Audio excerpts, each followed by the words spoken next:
And I'll be joined a little bit later by ARC Laureate Fellow Alexandra Aikhenvald, and I may not have pronounced your surname correctly there, Alexandra. You can advise us later. And also by ARC course Life Course Centre Director Janeen Baxter. I'm super happy to have such fabulous women joining us today. And of course, thank you all for joining us. It is a crazy time of the year, so appreciate that you've come on. I'm going to kick off the session with just a little bit about the Women in Research program and the idea of the Small Win series, and then a little bit of some of the evidence around resilience. Then we will go across to Janeen, first of all, for some of her insights on this topic, and then we'll go to Alexandra.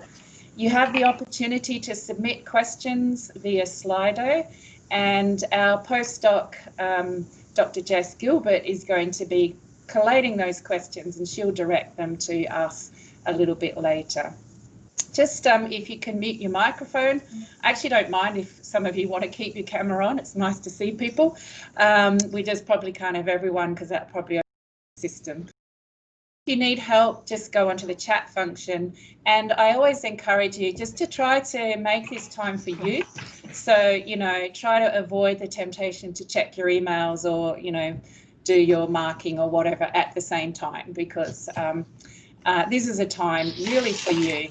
So I just want to go very quickly to remind you about the topic of small wins, and what we're trying to do here is just recognise that sometimes we need to change and develop, but that can actually, you know, seem a bit daunting. So we're trying this concept of small wins, or very small changes that we make.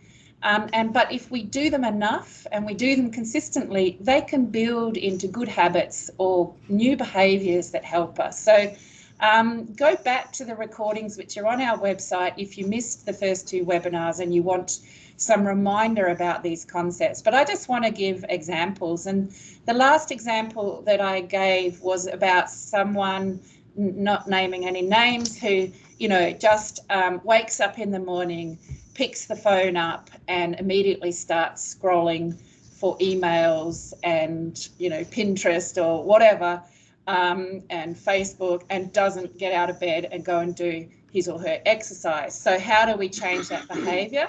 So drawing on this idea from BJ Fogg, one idea is, first of all, just remove the prompts for that bad behaviour. So in this case, the alarm of the phone, the phone is used for the alarm, which means it's near the bed, and that means it's really easy to pick the phone up. So first of all, maybe buy an alarm and not use your phone. And then the second step is make the behaviour harder to do. So put your phone in the kitchen, so that you can't just lean over and pick it off the drawer and start your scrolling. And then, of course, you can think of other ways to reduce your motivation. So that was the example I shared last time. And this time I want to share an example of what if you want to start a new behaviour or good behaviour.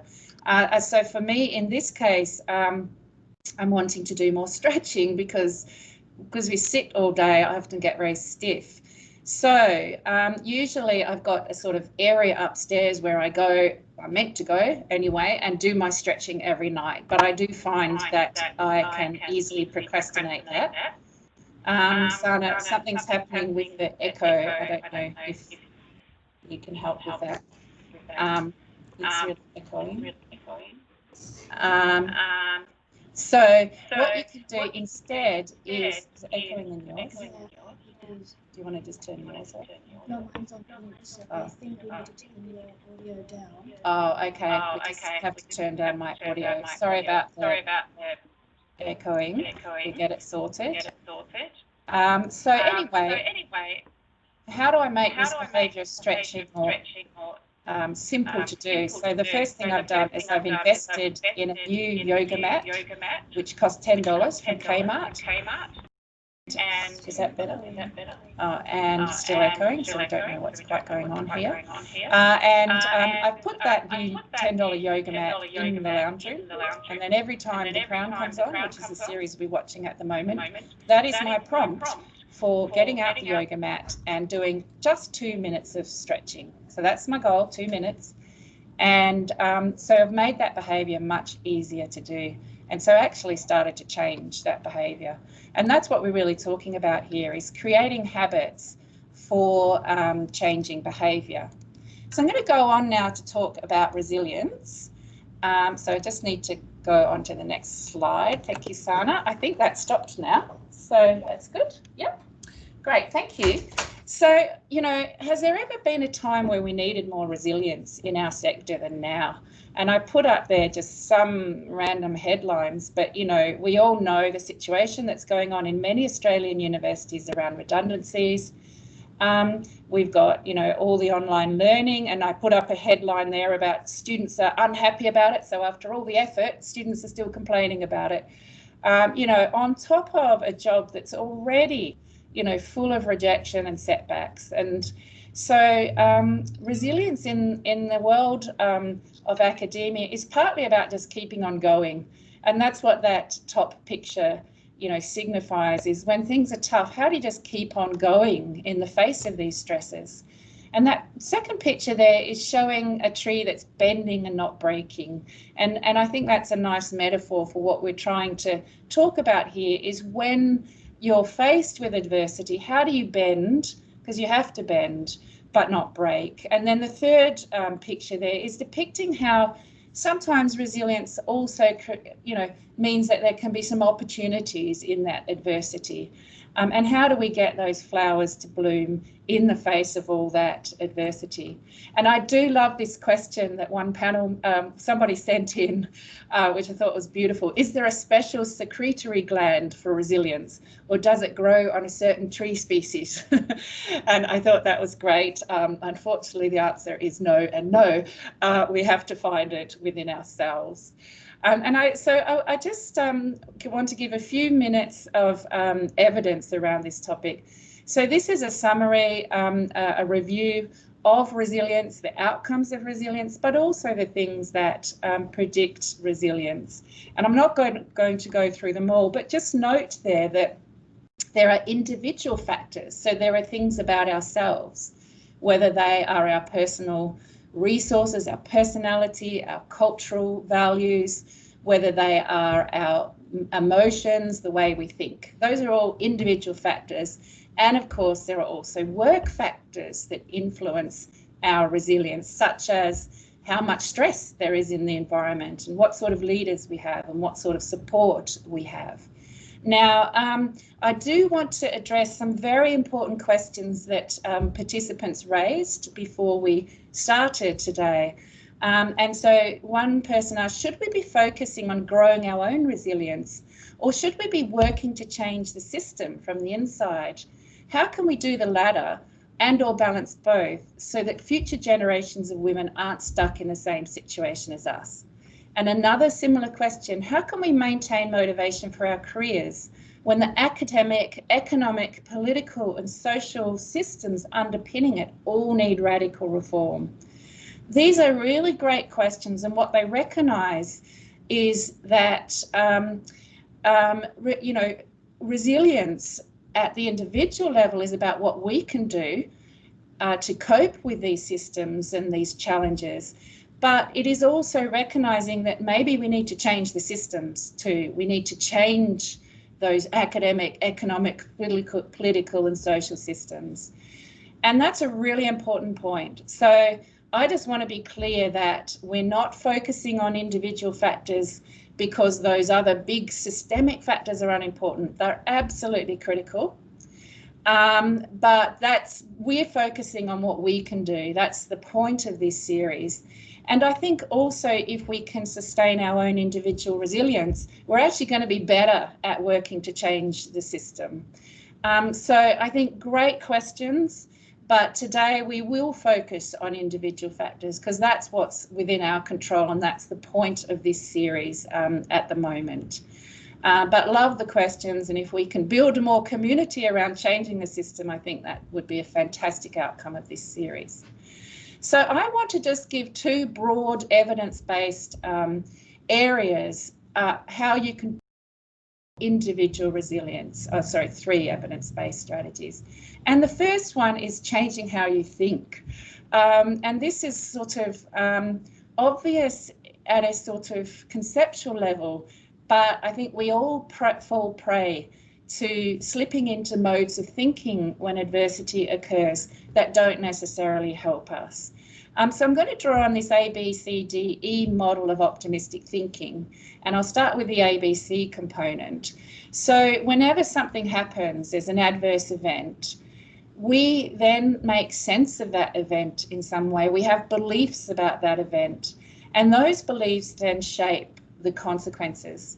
What often happens when we think about adversity is we think that it goes straight from A to C. So we think there's an adverse event, consequences, and we don't give enough attention to how do we think about that adverse event, because how we think about it can actually change the impact that it has on us. So just to give a very quick example, let's say you've put all your effort in and you've gone up for a job, you've been encouraged to do it, and you put it out there and then you don't get it.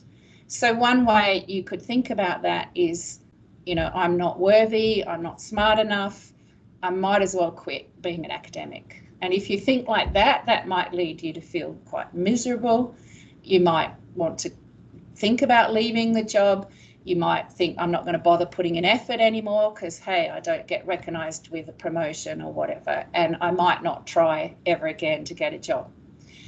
Let me contrast that with, I didn't get the job, but then thinking, well, actually there were some really outstanding, some other outstanding candidates, and there are other jobs, and I'm doing well in many aspects of my career, and what can I learn from the situation? If you think about that event with those sort of thoughts, you're much more likely to bounce back and be resilient and try and get another job.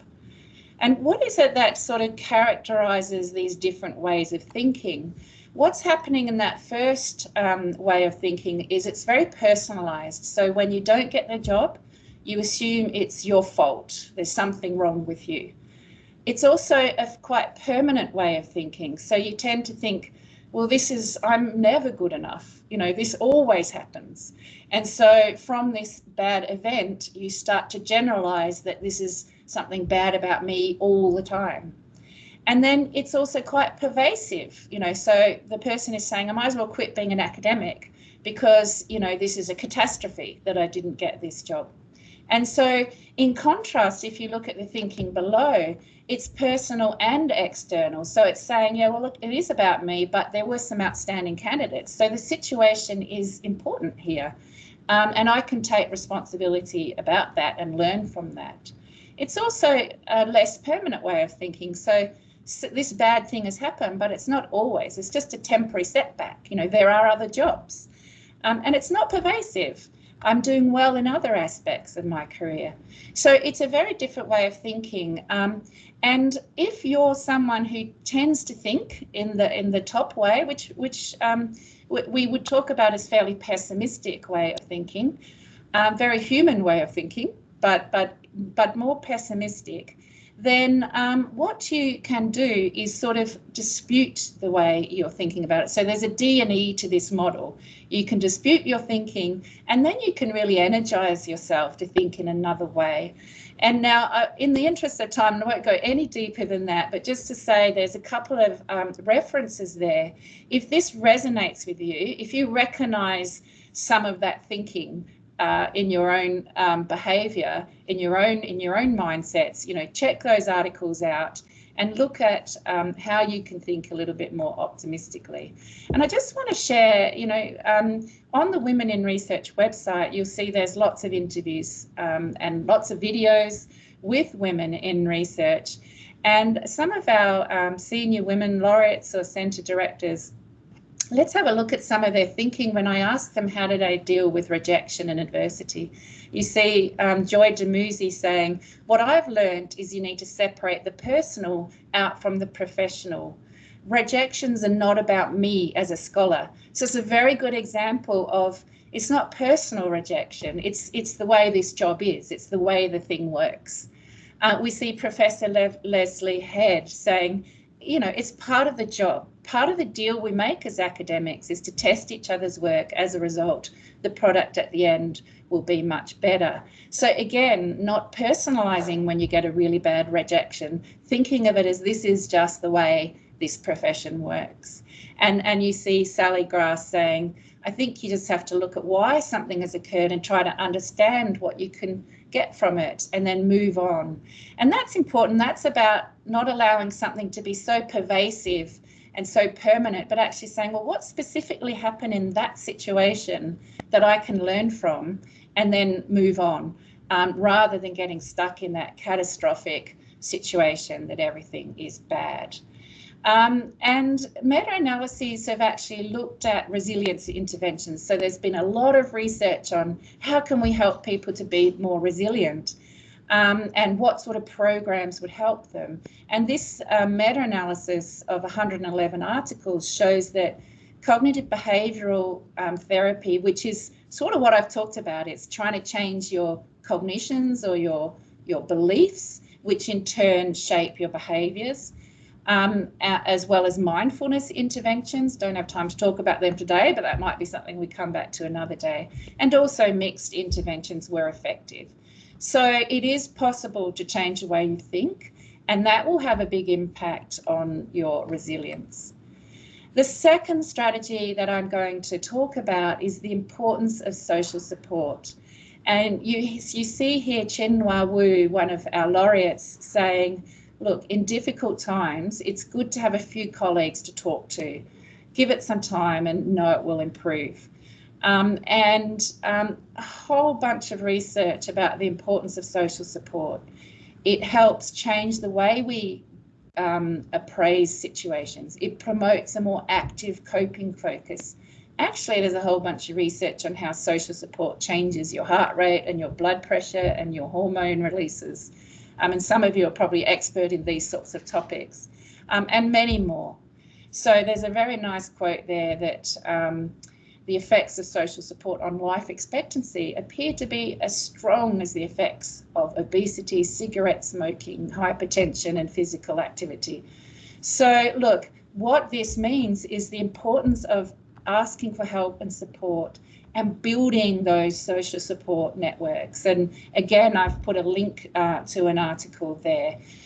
What I do just want to dwell just for one more minute on the importance of proactively building your support, because sometimes when I talk to people about the importance of support, they say, but I don't have it. I don't have much support. I'm maybe the only female in my department, or you know, I'm a different minority group or something, but I don't have this. So, but what's really important is to proactively build that support. And one way to do it is through building high quality connections. And I've put there a link to a video and a blog where I talk about how you can build high quality connections. Actually, during COVID, these were blog videos that I made during COVID. And so I give some tips about some research by a positive psychology scholar, Professor Jane Dutton from the University of Michigan. She talks about the importance of two things: respectful engagement when you're interacting with people, which means really genuinely listening and empathizing with them. And she also talks about the importance of engaging in what she calls task enabling. And what she means by that is one way you can build support is by helping other people. If you watch the video, you get some examples of that. They can be very, very small things, but when you're really listening to someone and really them, you're often and then in a great position to recognize what sort of help they might need or value. And it might be as simple as asking them a question or whatever. And I like this quote by Kelly McGonigal, which basically says the same things. Whether you're overwhelmed by your own stress or the suffering of others, the way to find hope is to connect, not to escape. So in any situation where you feel powerless, doing something to support others can help sustain your motivation and optimism. So I think that one thing that we as women in this community and in our local women, female communities is help and support each other. And that's one way actually that we can build the community to try to change the systems which we started, which we recognised at the beginning are really important component of this equation. And just one more minute before we turn to our panel. This is a little activity that you can do that I do when I teach MBA students this topic. So think about a time where you experienced a setback or an adversity or a rejection. Think about what was the worst thought that you had about yourself? What was the worst thing that someone said to you? What was the best, most helpful thought you had about yourself? And what was the best thing that someone said to you? And I'm just going to share my thinking here. When I actually went up to try to get a Laureate 3 times, actually I got it on the 3rd time. The first time I got very good reviews. The second time I got terrible reviews and I was very demoralised and thoughts was quite close to again. And one of the worst thoughts I had about myself was, why did I ever think I had a chance? I'm not good enough. What was the worst thing that someone said to me at that time? Well, somebody actually did say to me, well, that was a big waste of time, wasn't it? Putting in the application, because it's incredibly, time consuming, as many of you know. But what was the best and most helpful thought you had about yourself? Eventually, I was able, it wasn't instant, but after some time and with support, I was able to think to myself, now that I've gotten over the disappointment, I can see what I can do to make it better, and it's worth another try. And then what was the best thing that someone said to me? And this actually was an email that came from the Deputy Vice Chancellor of Research at the time. He said, yes, your review is disappointing. It just goes to show what a lottery this can be. I very much doubt that you'll be successful this year, but send in your rejoinder and try again next year. Don't lose heart. I loved your application and will continue to support you. And that was, I have to say, very powerful and actually helped me to get to the thinking it's worth another try.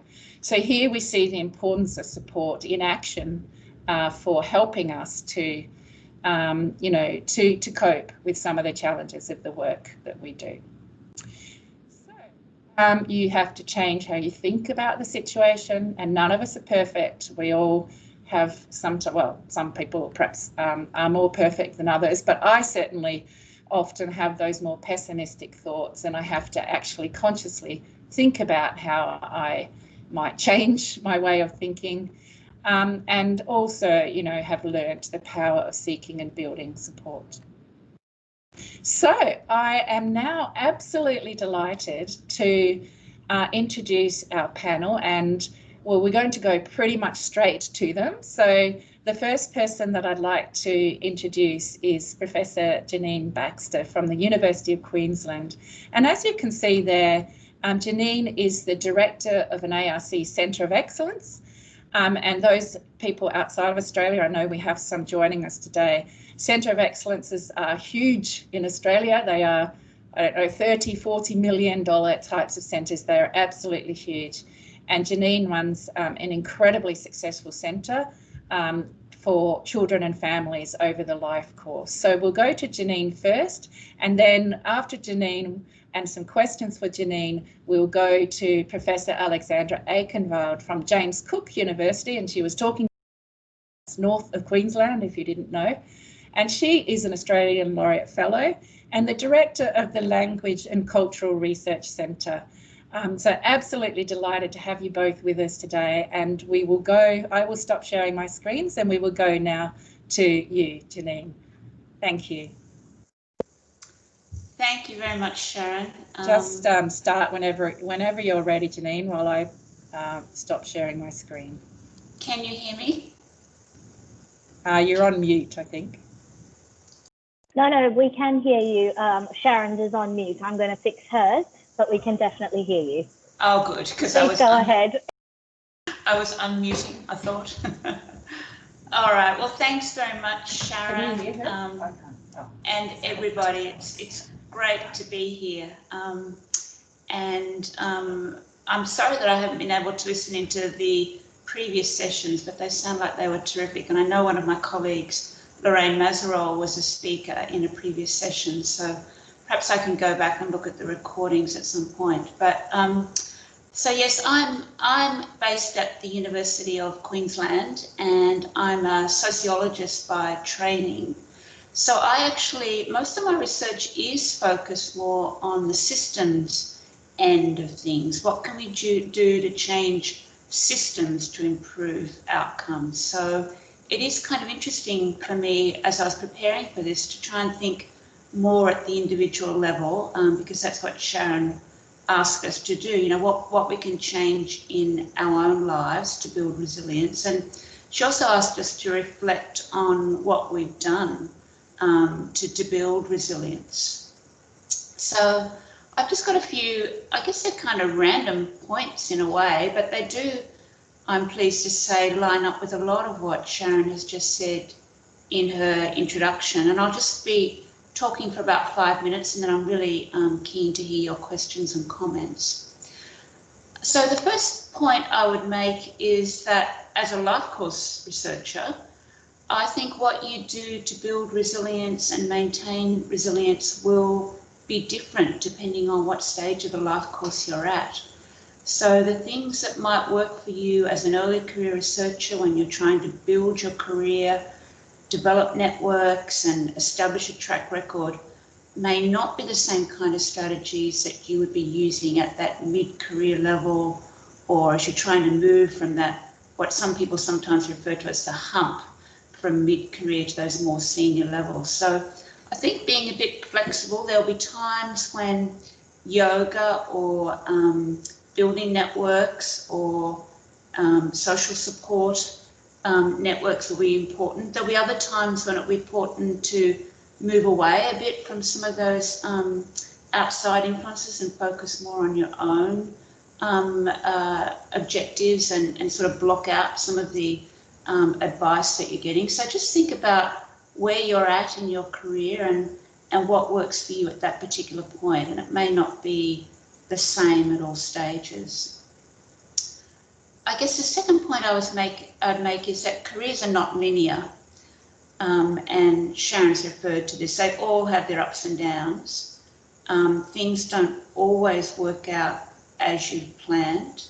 9 times out of 10, they may not work out as you've planned. So I was saying earlier that I've worked at 4 different universities over my career.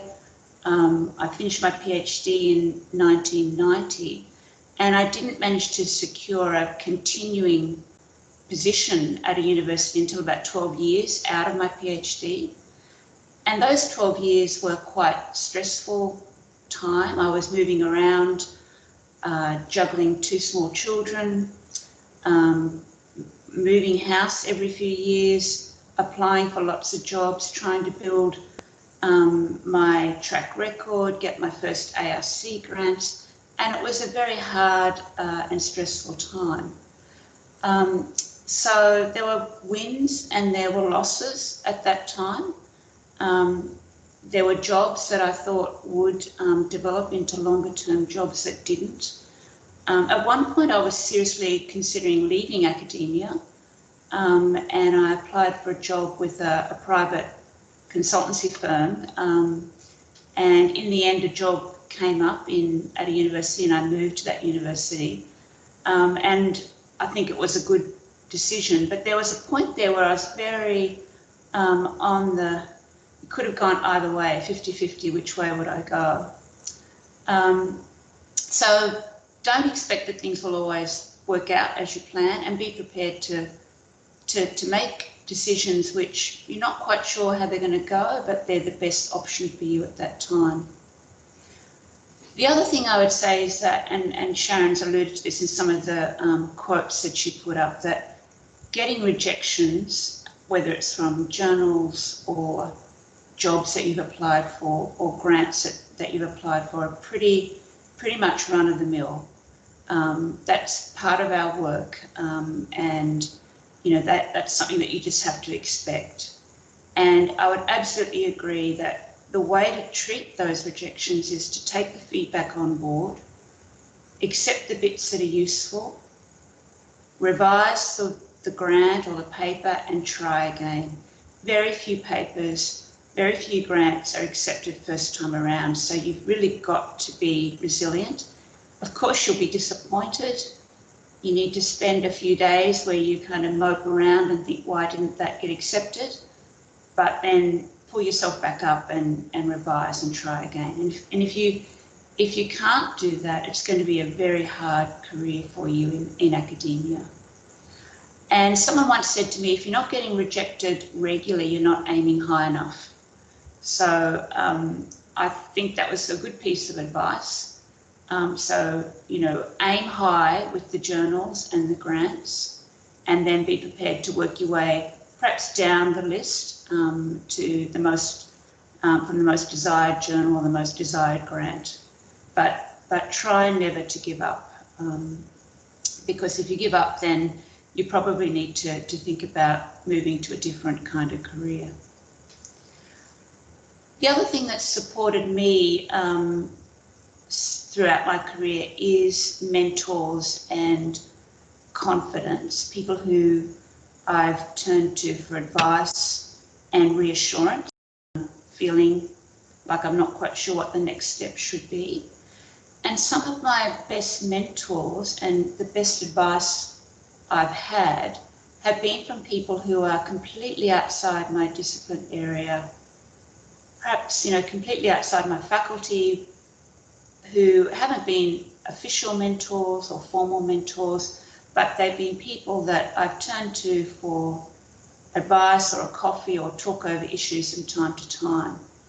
And there's a few people that really stand out in my mind as people that have given me really helpful, out-of-the-box advice about, you know, why don't you think about trying this, or why don't you think about approaching it this way? I think sometimes talking to people who don't know you really well and who don't know your circumstances really well can sometimes come up with suggestions which you wouldn't have thought about.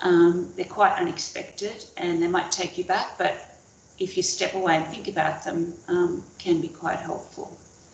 And confidence, people that you can talk to in confidence about things that are worrying you, that you know will not, you know, repeat what you're saying to others, are really important to find those people, and getting advice and support from them is really important. I believe it's been very important for me.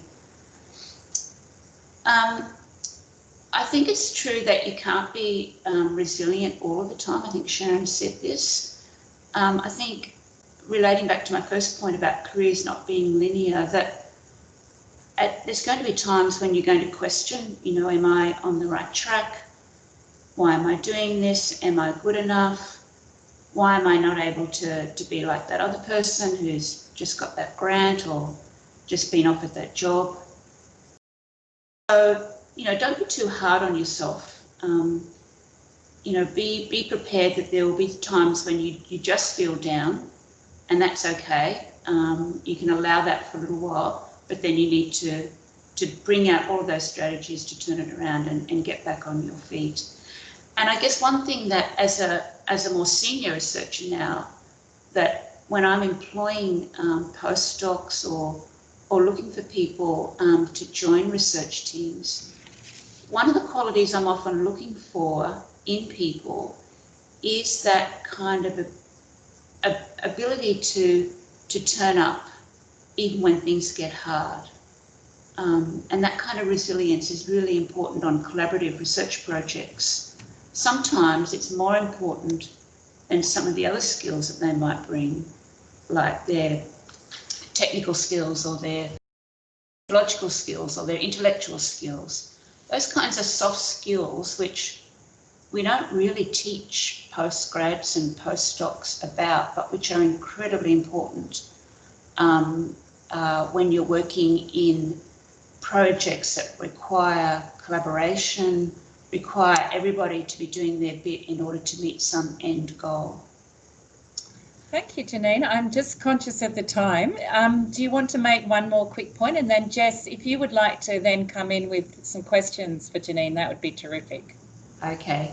I guess one personal thing that I would say, and this is something that I've done, it won't work for everybody, but about, I guess, 7 or so years ago, I went along for fun to a kickboxing class at my local gym, and I'm still going to that gym and doing kickboxing with a group of people. I do kickboxing about 4 times a week.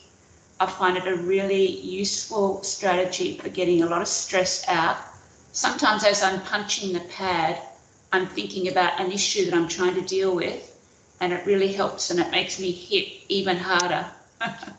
So I do really support exercise. It's really worked for me to have that routine. And the people that come to the class, they don't know anything about my work. They're from all walks of life. They are not academics. We don't talk about work, and it's a zone where I can just zone out and do something really physical. And it really helps me to turn up at work, and it makes me actually sleep better, less tired, and gives me a lot more energy. So if you haven't tried kickboxing, think about it. Highly recommend it. That sounds a great recommendation. I love that. Thank you so much for your insights. That was fantastic. So Jess, over to you now. Thanks, Sharon, and thanks so much, Janeen.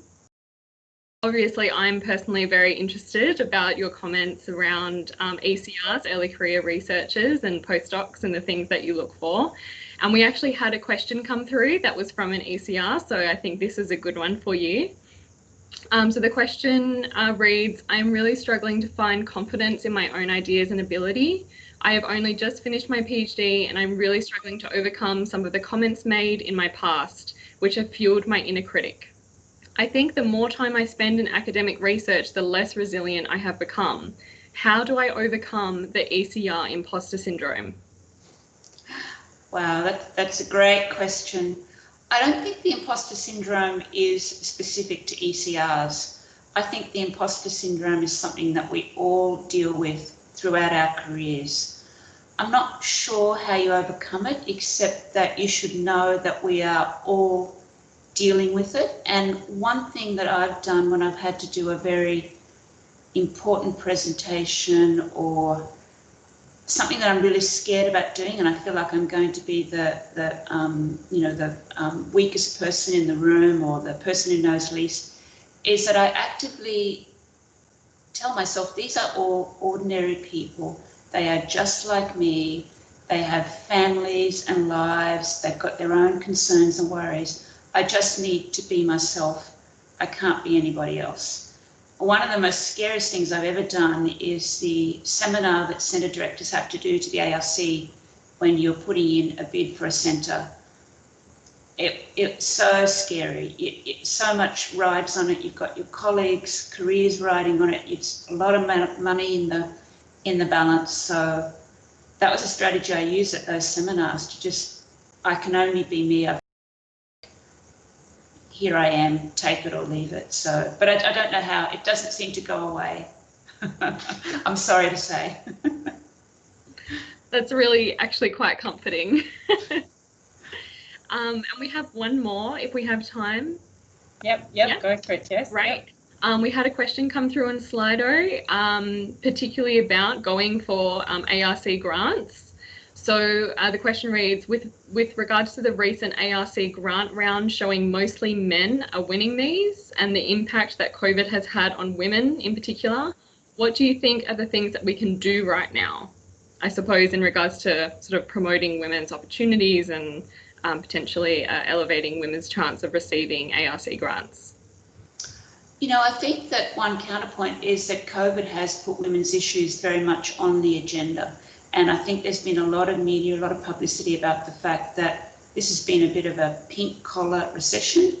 A lot of women's jobs have been, cut back incredibly. Women are also often on the front line as nurses and service providers. So there may be a silver lining here, but in terms of the ARC, keep trying. I mean, ARC is a bit of a lottery. Get advice from colleagues that have won ARC grants.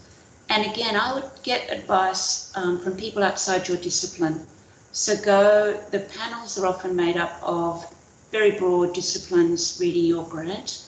So make sure you get someone completely outside to read it, and if they don't understand it or don't find it compelling, then think about what you can do. But I think that, you know, ARC is just one granting body, and you may need to think about other granting agencies if you're not successful, but definitely don't give up. Thank you so much, Janeen. And I think, you know, we talked about this a little bit in our last session on work, family or work home issues, and how there is some evidence that women have been much more affected. And we see it with things like grant applications. So I completely agree with you, Janeen. We've just got to keep going, and you can't get one unless you put one in. So, and I don't, these days, I think it's probably at least twice, if not 3 times, I've got to put a grant in before I get it. So do not think that trying once is enough. Just try again. Thank you so much, and I'm very pleased now to welcome Alexandra. We'll have some more time after Alexandra to then come back to Janeen if people have more questions. So welcome, Alexandra. Thank you so much for having me. Can you hear me? Yes, that's great. Thanks for having me, and thanks for what you said. Of course, thanks to Janeen for Janeen said, because much of what I'm going to say is going to line up with a lot of the points you've made. Let me introduce myself. There's no right pronunciation for my surname for various reasons, because my name is Alexandra Sasha Aikhenvald. I came to Australia as a Brazilian citizen, and but originally I was born in a country that doesn't exist anymore, thanks goodness, which is the USSR, of mixed Jewish descent and white Russian. Anyway, so I've been a member of a minority all my life, and as well in the Soviet Union I was a Jewish minority. And actually my first rejection, or not first rejection, the first important rejection was not being taken into a PhD program. So I had to do it on the side, having a job. But that was obvious. We knew why, because of the surname, Aikhenvald. The surname Aikhenvald is associated with the Jewish heritage, but also with a whole family of people who have been persecuted by the Soviet regime for sort of like 100 years. In any case, then as I came to Australia, I joined another minority, which is women. Now, women are not a minority. They're, however, a minority in senior position in universities and in research, which is something that really needs to change. And this is what we're working towards. So basically, my motto, I would say, is it's pretty obvious: expect the worst, but hope for the best and thrive and try and do something about it. And I fully agree with Janeen that we have different kind of obstacles. We're like racehorses, jumping different obstacles at different career stages. And I seem to attract lots of obstacles. And basically, I'm sort of inherently pessimistic. I do expect the worst. And when it doesn't happen, who knows why? So basically, in my experience in Brazil is a very difficult country. Brazil is racist, not to people like me, but to people I work with. I think I've dedicated my life, much of it, a linguist. I'm so pleased there are linguists in the audience, sort of my allies, to the study of various linguistic concepts, including gender, but especially study working with indigenous peoples in Brazil and in Papua New Guinea. So I hesitated giving you my name because I've got names in various Amazonian languages and in New Guinea languages, so you can call me whatever you want. It will always be right. The whole point is that from the racist environment in Brazil, I moved to Australia, and of course here, being an East European, plus people think I'm like 100% Russian, I'm not. They kind of throw it in your face. And this is something, well, especially given that I have a very strong sense of justice. I don't like people being mistreated, and I speak out for them. Result, well, there are campaigns against me, and this is something that I really wouldn't want to go into. But the important thing, or I might, but not at that point. The important message that I will probably have is it is really important that whatever happens, you keep on going. Now, one mechanism that actually works, like you get a rejection, you get an LC grant, you get angry. So for a day or two, you're very angry. then you get back to it. You think, okay, so maybe something can be done. Let's sort of get back and regroup. People who help you is anyone. It can be a checkout girl who smiles at you. But this resistance, something else that really helps you, if you feel that you are needed and you help others. That's a point that Sharon made wonderfully well. Like last week, I was incredibly low for various things. All of a sudden, somebody writes to me saying, well, I'm thinking of resigning. I said, my God, don't resign. You are a star of the show. And then I got something that probably is the best I ever heard, at least for the last 2 weeks. She said, Sasha, you're a mega star. Well, I don't think so. But the fact that there is this interaction, it's almost like a sort of feed into each other, helping. Also, when you submit a paper, the way I sort of teach maybe my junior colleagues and students is that don't sort of put all your, it's a Brazilian expression as well, all your eggs into one basket. Have a plan A, doesn't work, okay, we'll go to plan B, plan C, plan D. So you have this sort of stagial approach. Now, with regard to the ARC, of course not, because you have to wait for another year and it's really incredibly stressful. Look, somehow, maybe, there is a particular East European Jewish kind of attitude that you sort of attract things that even if something good happens, something bad may happen at the same time. An example. When my Laureate fellowship was announced, it was a difficult week because my mother just died. And I was running an important international workshop that very week. So I really had to hold on to it. Then I get this phone call. I don't even know whether I have to be happy or not, because there is so much happening. And it will always be like that. So basically, I think we academics really have very little in terms of comfort zone. So we sort of live on the edge. But on the other hand, there is a motivation in it. And Janeen is really wonderful with kickboxing. Again, one East European feature is that we don't really, well, at least I don't really do much in terms of physical things. So what do I do as a sort of relaxation? Or if you really want to step out of what you're doing, I just do something else.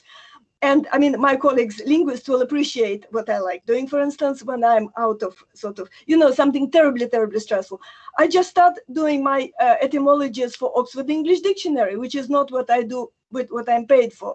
So just a little hobby kind of gives you this distance, you step back, and then you acquire a quality which I really appreciate in my PhD students, in the junior fellows, when especially in sort of appointment process that comes out, is the ability to turn up this resistance. Are you holding on if something adverse is happening? And so, which basically has to do with how much you value what you are doing. So I think one key to resilience is be just totally paranoid in terms of dedication of what you are doing.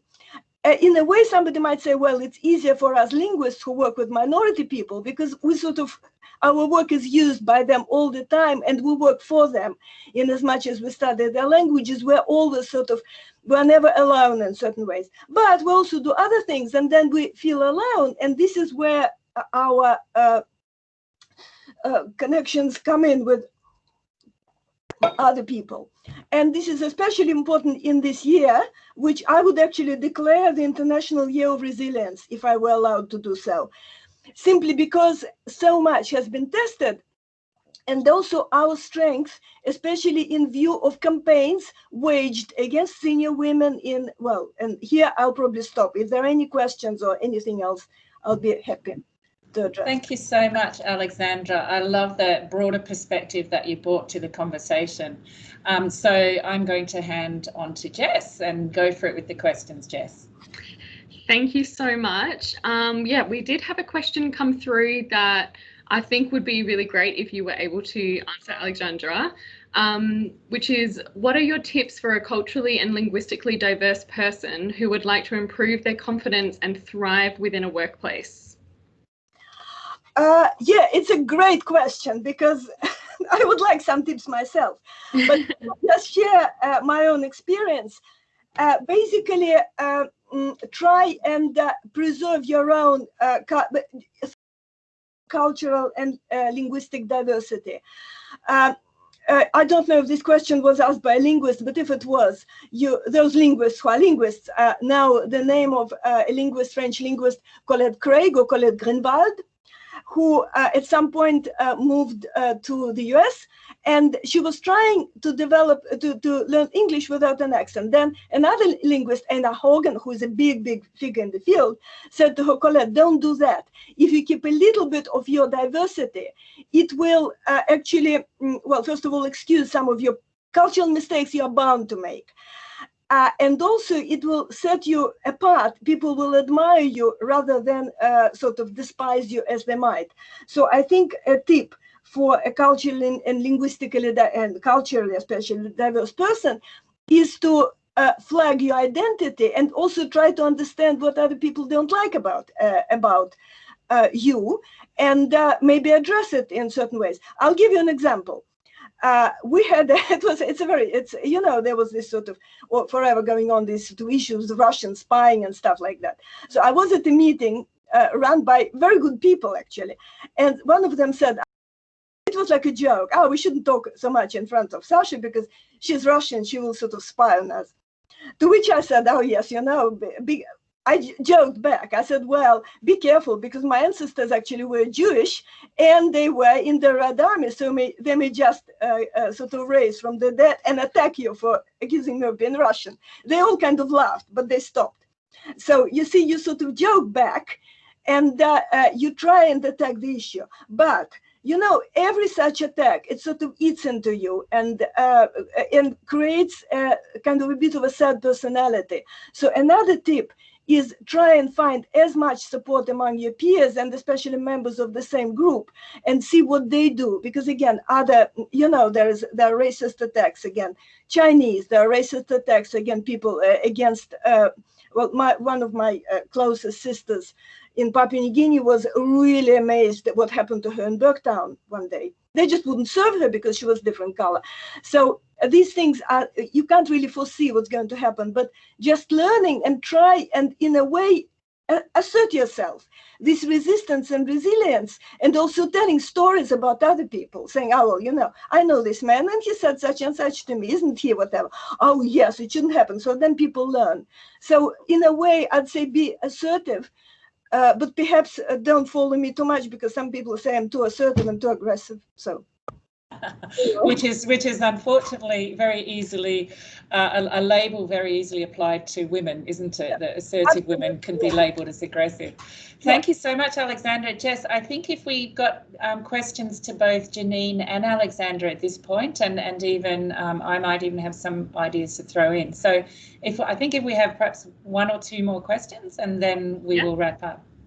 Absolutely.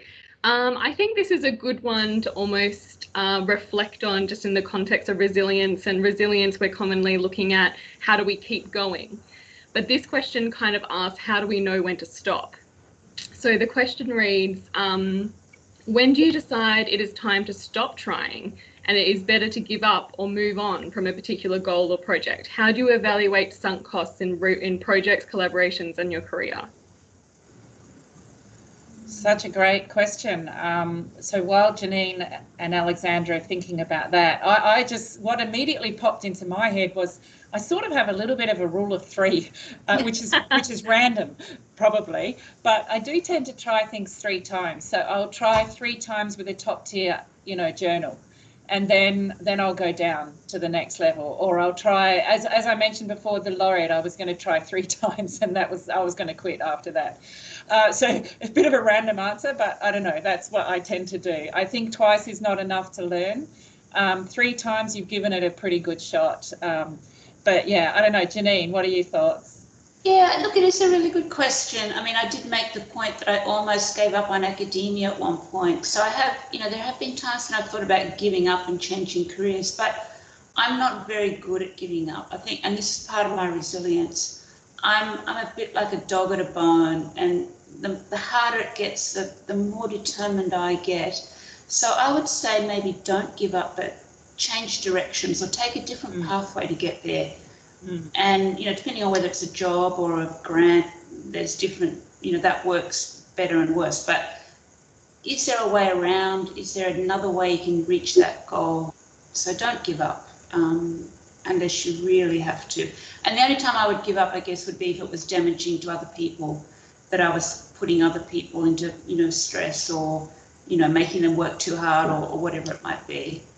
I think that's a good point, Janeen, isn't it? Because sometimes we're dealing with, you know, colleagues and things who are the first author on these papers, and you can sometimes tell that their resilience is getting low and it's time to move on.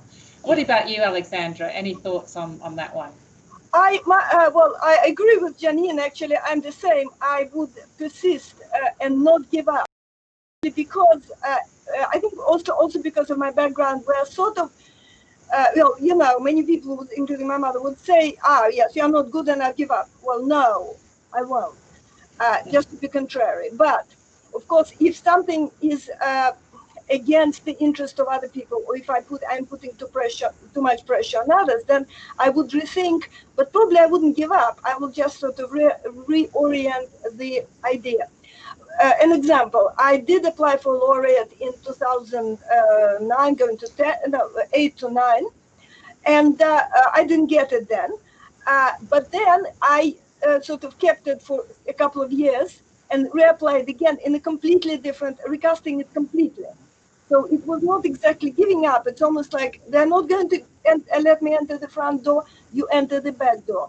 The thing is, I try and sort of say this to my junior colleagues: just try and academia is something incredibly important to provide the sort of heart and especially that's for linguistics, right?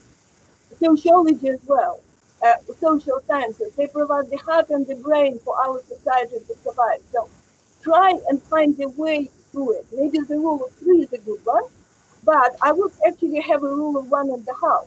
If it's that difficult out for science, maybe look at some other way. And maybe in some cases, you know, there are some problems I never done. I'm not sure that they go some other way. So again, Alexandra, I think your voice has just dropped out a little bit there. Sorry, so I will cut in. We're just about at the end of time. I think we got the gist of, and I have to say, I do remember getting from a PhD student one of those mugs that said, never, ever, ever, ever, ever, ever give up. And she said that's what she'd learned from me. I do think it's a common theme. So I think we've had some wonderful insights today in terms of, you know, you can't be resilient all the time. Take some time, you know, be angry, be upset, but then try to keep going, perhaps changing tack. The importance of support, the importance of how you frame these events that happen, the value of outside interests, so kickboxing or whatever. And I love the point you made, Alexandra, about reminding ourselves about the purpose and the passion that underpins the work that we do. That's really important to come up to. So I'm just going to now share my screen, the last screen of today, just to remind you all to set yourself a small goal, to be a little bit more resilient, maybe change the way you think, or seek some support, or take on one of the other ideas that have been suggested. And finally, I do just want to thank the ARC who funded this component of work, Curtin University. Actually, that says to Yolanda and Lisa, that's actually from last time, I'm sorry, to Janeen and Alexandra for today who participated. There's a lot of people behind the scenes really appreciate the work that they do. And most of all, to you guys for attending. It's a crazy time of the year. We've all got too much on our plates, but I hope it's been helpful.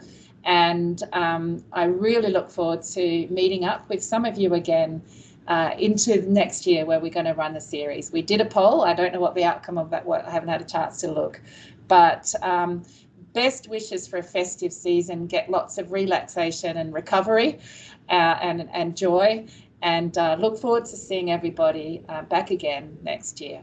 So thank you all very much. Thank you. Thank you, Janeen and Alexandra. Thanks so much.